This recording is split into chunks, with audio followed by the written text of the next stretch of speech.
نصايح مهمة جدا ليكي علشان ظهرك وعشان رقبتك، زي ما كنت بقولكوا في التطريز هقولك دلوقتي في المكرمية. ايه هي النصايح؟ حضرتك انا لما جيت عملت المفرش الكبير انا طبعا كنت واقفة اكتر الوقت، بس انا ما وقفتش الوقوف ورا بعضه. يعني انا مثلا اشتغل نص ساعة واريح، اشتغل ربع ساعة واريح، ما بشتغلش ورا بعضه. طبعا ده لو شغل عندي وعندي وقت معين ان انا هسلم الشغل، فهتحاولي تعملي زي ما انا ما عملت، هتربطي العصاية اللي انت هتشتغلي بيها حتى لو ستارة، هتربطي العصاية بحاجة بحيث ان هي يبقى المكان قصير بالنسبة لك تقدري تقعدي، وهتربطي الشغل بتاعك زي ما انا كنت ربطاه، سواء حضرتك هتربطيه بمشبك او هتربطيه بخيطة زي ما وريتكم برضو في المفرش واحنا شغالين، بحيث ان انتي ما يبقاش الطول كله قدامك وتقفي ساعات كتيرة ورا بعض. ده في حالة الحاجة اللي انتي هتقفي فيها. هتبقي قاعدة، ما تفضليش بصي، ما تبقيش قاعدة عاملة ظهرك محني، لا، فردة ظهرك زي ما قلتلك في التطريز قبل كده، فردة ظهرك ورافعة رقبتك، هتلاقي الشغل معاكي تمام. يعني انت ممكن تقعدي بالساعة والساعتين والثلاثة وانت شغالة تطريز طول ما انت فردة ظهرك ورقبتك مفرودة، مش هتتعبي. يعني انا فاكرة انا كنت بعمل ملايات، ما كنتش بقف، كنت عاملة ملايات لنفسي قبل ما اتجوز، كنتش بقف لان انا فردة ظهري ورافعة رقبتي. ده سواء في التطريز. في المكرمية نفس القصة. انا زمان ايام ما كنت في ثانوي قلت لكم ان انا عامله مفرش طوله 2 متر وعرضه 1 متر، كان للشفونير بتاع ماما، انا عملته في نفس اليوم. طب انا ما تعبتش ليه؟ لان انا كنت قاعده على حاجه، كنت عامله مسمارين، عامله فتله من هنا وفتله من هنا، مسمارين في الحيطه، فتله من هنا وفتله من هنا، وشغاله وانا قاعده، وفرده ظهري وفرده رقبتي، ورقبتي مرفوعه. الإضاءة بتاعتي لازم تكون قوية. انت شايفة الإضاءة عندي عاملة ازاي؟ لازم تكون قوية جدا عشان نظرك كمان ما يضعفش.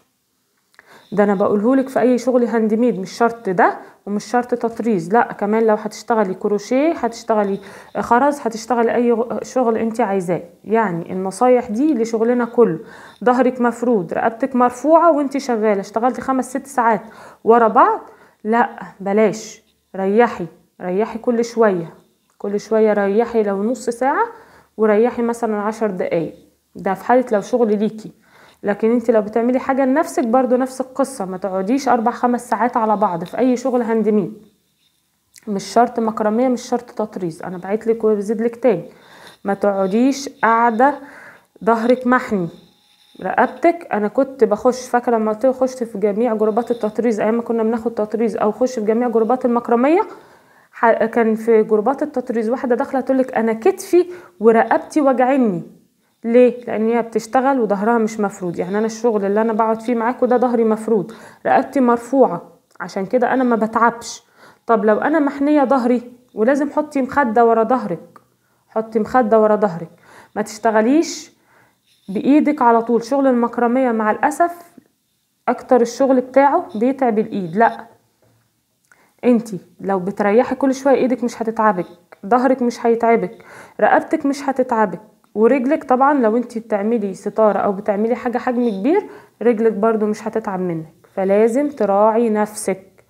الشغل مش هيطير لو هتشتغلي في المجال ده ان شاء الله، وان شاء الله هتشتغلي فيه. الاوردر لازم تكوني عاملاه 5-6 ايام راحه ليكي. انت عارفه مثلا هتشتغلي الجداريه تاخد منك 6 ساعات، يبقى ال6 ساعات دول ساعتين النهارده، ساعتين بكره، ساعتين بعده، ساعتين بعده، تشتغليليش ال6 في يوم واحد. ده انا بتكلم في العموم، وخاصة في المكرمية عشان ده شغلنا في الوقت الحالي. النصايح دي هتفيدك ان شاء الله لنظرك ولظهرك ولرقبتك ولرجليكي ولإيدك. ايدك لازم تظبطيها كده، وعينك لازم كل شوية تغمضيها، ما تسيبيش عينك مفتوحة وانتي شغالة، نظرك هيضعف والمية اللي في عينك هتقل. لازم كل شوية تغمضي عينيكي كده لو لحظتين وتفتحيها. تمام؟ النصايح دي لازم تتبعيها معاكي وانتي شغالة. وطبعا في اي شغل معانا لازم يكون المقص بتاعك حامي، محضرة دايما المسطرة بتاعتك، المزورة بتاعتك، الحاجات اللي احنا بنستخدمها الاساسيات بتاعتنا. يلا اشوفكم على خير.